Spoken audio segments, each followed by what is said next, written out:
Talofa lava, apa au o le tala le lei mo oi. Whaafeiloai, ma whaatalofa i lo tātou ai ngā pele. Ua whaopopo se isi aso i la tātou whai ngā malanga. Ma ia vi ia ai le suafa pele o lo tātou tupu o Yesu. Ona lo nā alofa, ma lo nā anga le leie le mawai i tātou uma. O le tele o sulu, e maua ai fi ngota.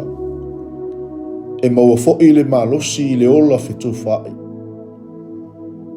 O fōlinga leo le amtanga o ngā luenga le apostolo i ekalesia inu ese.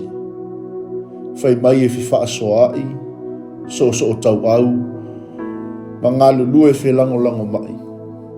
E mai se, o le fi whaalia i o mea e whaali tonu, ma loto whaamangalo.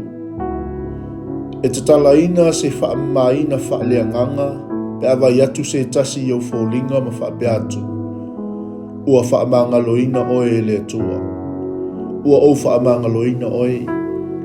Ia whaamangalo oe lava ia, ma savali le whaamalo longa le atua. O le whaamangalo atu, o se malo si anga ma mana lea e mawhaio na whaafai ai le whaamalo longa le atua i atu oe. E whapenale langona lea e to musu mai ai le ngangpa ia mo tātou i le wholaunga o le nei aso. Ua o mai fo'i la tau e to tele o e ua whaatotua. Ma whaali mai, ma tau mai a la tau a mio. E lena o le whaasoa i o tau mawha, lava lava, matupe, ai o le loto fi whaamanga loai. Ma le alofa a toa, ma le loto maualalu. E whai ai le ngā luenga. I le nei aso, to i aina i mea i tonu o lo loto. E whai ngofi ai ngā luenga whai tonu o le nuu, o le ainga, ai maise le kalesia, ia whaapea fo'i ma le malo.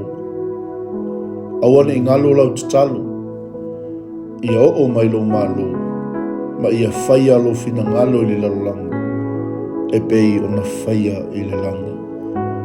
O no keriso Yesu. Amen. Manuia, whaiva, malawasinga o le nei aso.